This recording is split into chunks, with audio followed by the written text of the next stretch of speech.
Welcome to our deep dive today. We're going to unpack one of my favorite books on behavior change, Oh, yeah. Atomic Habits by James Clear. I am so excited to dig into this with you. Yeah, this is a good one. This is one of those books that, really gets in the nitty-gritty of how our brains work, Right. but in a way that's actually useful. It's not Yes. just theory, it's a practical guide to actually changing your behavior, Yeah, which I think is what we're all looking for ultimately. totally. It's like having a toolbox for your mind, right? Right. And you know what really struck me about this book was James Clear's own story and how he came to these ideas. Oh, yeah. It wasn't always this productivity guru. Right. His background's actually quite surprising. He was a college athlete who had this horrific injury. Oh, wow. I mean, we're talking broken bones, facial fractures, Oh my gosh. even a detached eyeball. Okay, wow, a detached eyeball. I can't even imagine. It was a really long and difficult recovery. Yeah. And So, yeah, it was a serious turning point for him. okay. It forced him to think about progress in a whole new way. Right. He couldn't just will himself to be healthy again. Yeah. He had to focus on these tiny incremental improvements day after day. So it was this experience of like rebuilding himself literally that led him to explore the power of small habits. Exactly. And what's so inspiring is that he took the principles he learned during his recovery and applied them to other areas of his life. And he started seeing these incredible results. He went from being like a bench warmer in high school to becoming an academic All-American in college. That's amazing. It totally reinforces that whole idea that like big changes don't require some massive overnight transformation. Right. It's about those consistent small steps, right? Absolutely. And that's a core message of Atomic Habits. He emphasizes that it's these consistent small improvements that make the biggest difference in the long run, not just in one area of your life, but across the board. Which is so reassuring, right? It Oh. means we don't have to overhaul our entire lives to see results. We Right. can start small and build from there.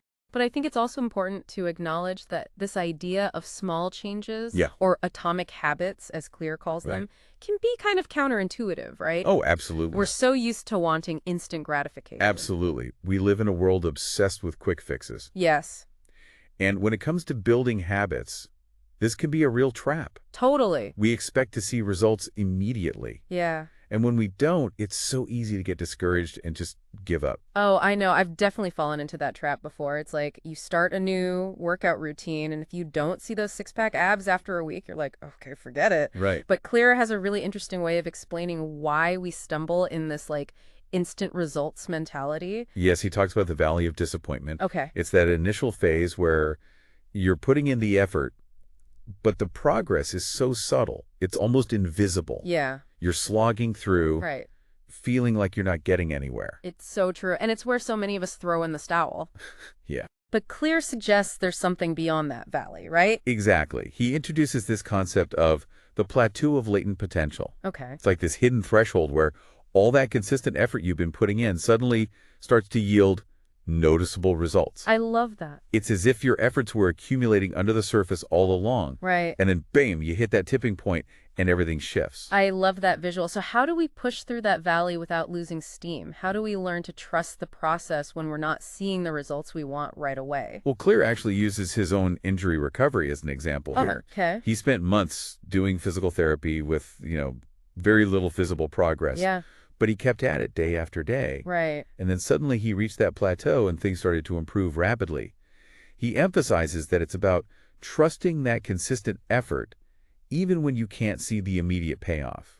It's about understanding that those small changes are in fact working beneath the surface. That makes so much sense. He's essentially saying we need to shift our focus from the immediate outcome to the process itself, right? Right. Which I think brings us to another really crucial concept from the book, the idea of focusing on systems rather than goals. Yeah. It's a distinction I hear a lot in productivity circles, Yeah. but I'm curious to hear your take on it. Sure. It's a subtle shift, but it has profound implications. Think of it this way. Goals are about the results you want to achieve, while systems are about the processes that lead to those results.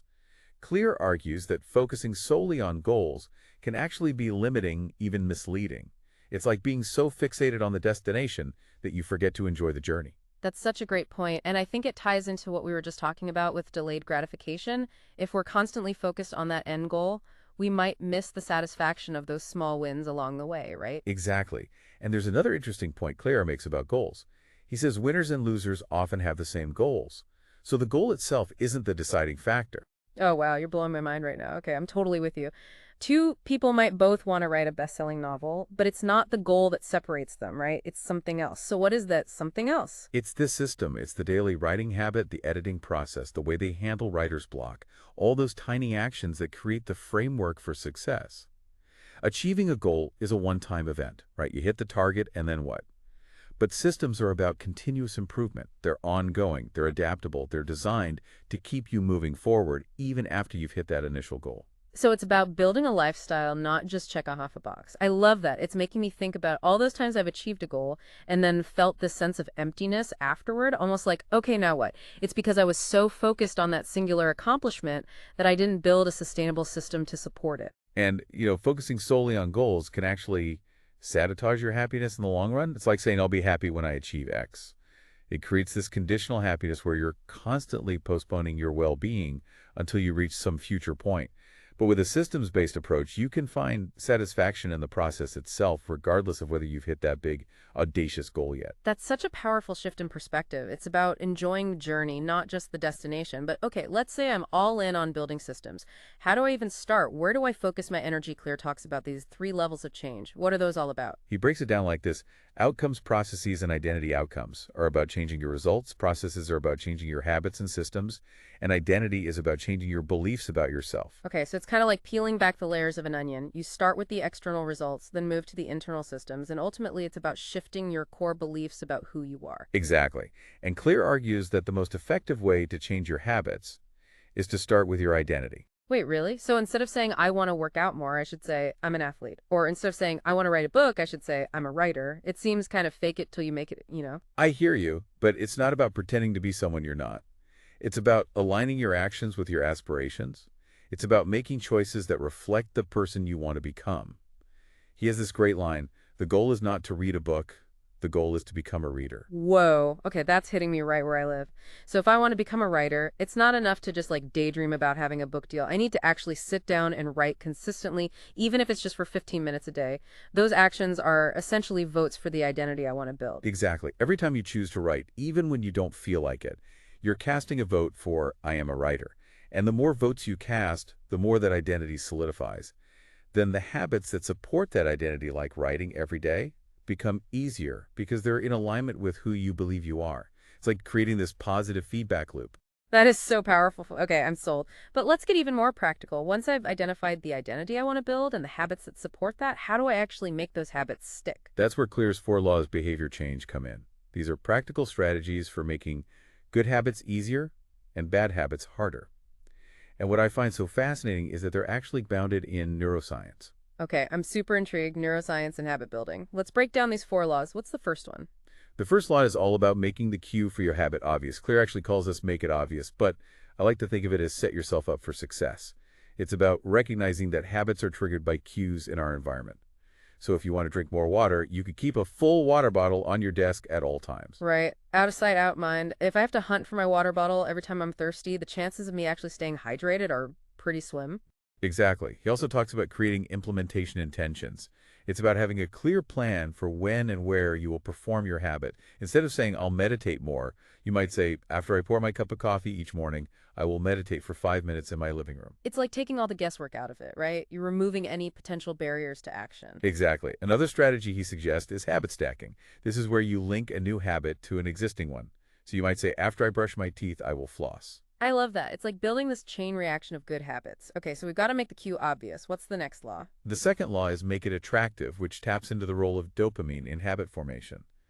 Our brains are wired to seek pleasure and avoid pain, so we need to make our good habits more appealing. Okay, so how do we do that? How do we make something like, say, exercising feel more alluring than scrolling through social media? Clear suggests a strategy called temptation bundling.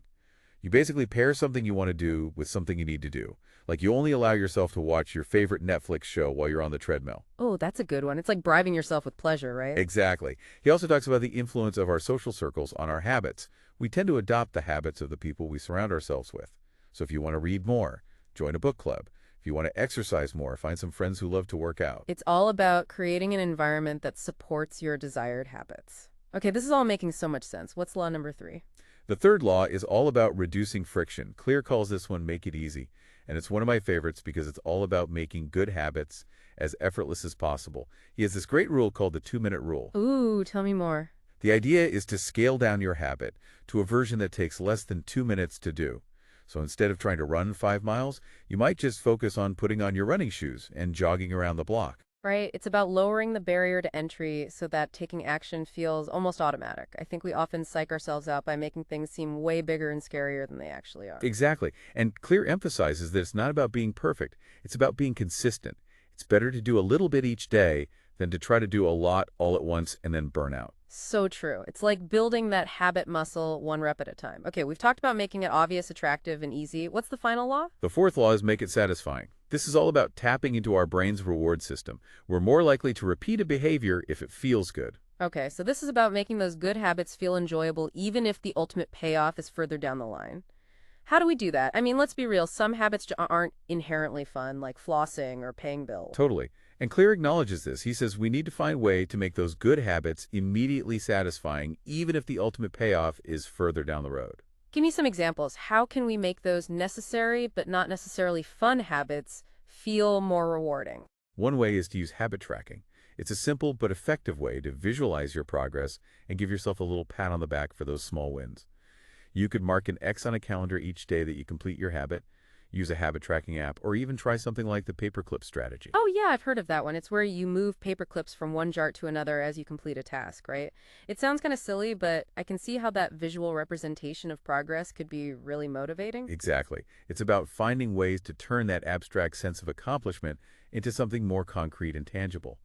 And Clear also talks about the importance of celebrating those small wins. It's not just about checking things off your to-do list. It's about acknowledging your effort and giving yourself credit for those small victories. I love that. Okay, so we've got the 4 laws: make it attractive, make it easy, and make it satisfying. It's like a recipe for habit building success. But is that all there is to it? Well, Clear also offers a few additional techniques and insights that can be really helpful in mastering our habits.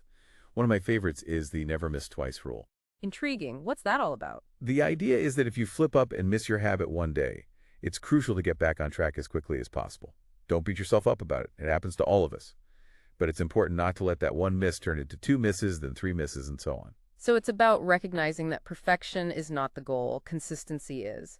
Which honestly is a relief to hear because I think a lot of us, myself included, get so hung up on those slip-ups that we end up throwing in the towel altogether. It's so common. But remember, those slip-ups are just data points. They're opportunities to learn and adjust our approach. They don't define our success or failure. That's a great responding. Okay, so I never miss twice. What other gems does Clear offer? He also talks about the power of accountability.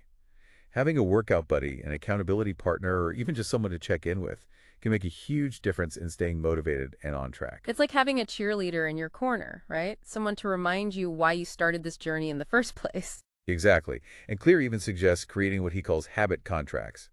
This is where you make a formal agreement with someone else outlining your habit goals and even establishing consequences for not following through. Ooh, that's interesting. It's like taking personal accountability to the next level. So external accountability can be helpful.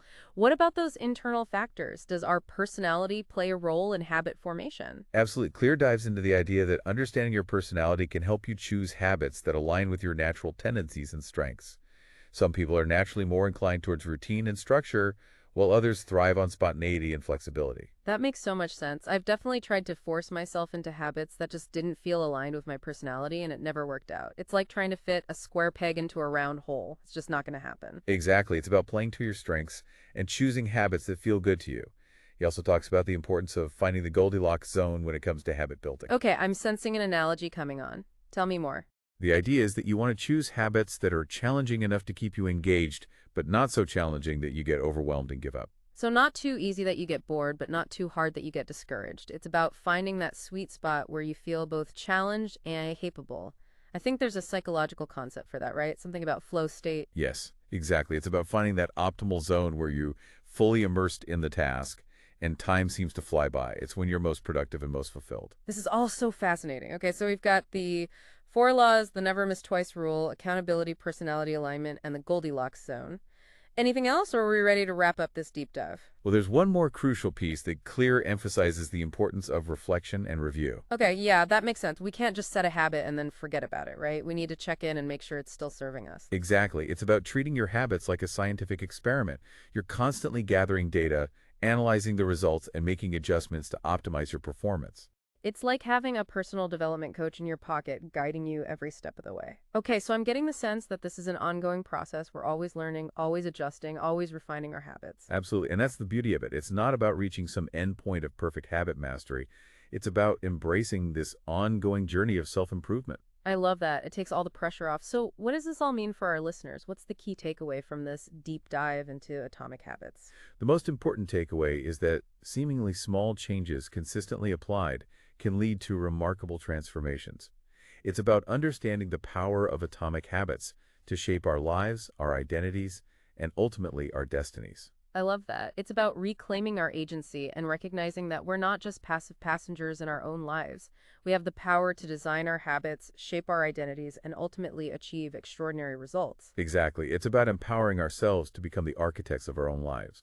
This has been an incredible deep dive. I feel like I have a renewed sense of energy and motivation to tackle those habits I've been putting off. I know what you mean. It's a reminder that we all have the power to shape our lives one small choice at a time. I highly recommend picking up a copy of Atomic Habits and diving into these concepts even further. It's a game changer for anyone looking to make lasting positive changes in their lives. I completely agree. It's one of those books that I find myself coming back to again and again. There's always something new to discover. And for our listener, what's one thing you're taking away from this deep dive into Atomic Habits? What's one small action you can take today to put these ideas into practice? Remember, even the smallest step in the right direction can make all the difference. It's been a pleasure unpacking these ideas with you. Thanks for joining us on this deep dive into Atomic Habits. Until next time, keep those atomic habits flowing.